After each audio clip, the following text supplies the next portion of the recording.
بسم اللہ والصلاۃ والسلام علی رسول اللہ۔ معزز سامعین، حضور نبی رحمت صلی اللہ علیہ وآلہ وسلم نے ارشاد فرمایا، جو بندہ اپنے مسلمان بھائی کی دنیاوی کوئی تکلیف دور کرتا ہے تو اللہ تبارک و تعالی قیامت کے دن اس کی تکلیف کو دور فرمائے گا۔ تو اس وقت چاہیے ہمارے حکمرانوں کے کہ وہ غزہ کے مسلمانوں کی مدد کریں، ان کی اس تکلیف کو دور کرنے میں ان کا ساتھ دیں۔ لیکن افسوس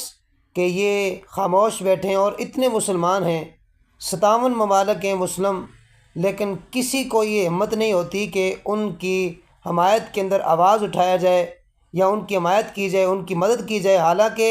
مسلمان کو ایک دیوار کہا گیا، ایک جسم کی مانند اس کی مثال دی گئی کہ مسلمان تو ایک جسم کی مانند ہے کہ جسم کے ایک حصے کو تکلیف پہنچتی ہے تو سارا جسم متاثر ہوتا ہے۔ لیکن اب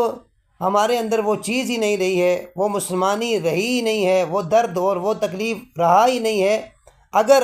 مدد کریں گے تو خود رسول اللہ صلی اللہ علیہ وآلہ وسلم کا فرمان ہے کہ رب اس بندے کی مدد کرے گا، رب اس کے کام میں لگا رہتا ہے، اور رب قیامت کے دن اس کی تکلیف کو دور کرے گا۔ اللہ تبارک و تعالیٰ کی بارگاہ میں دعا کرتے ہیں کہ اللہ تبارک و تعالیٰ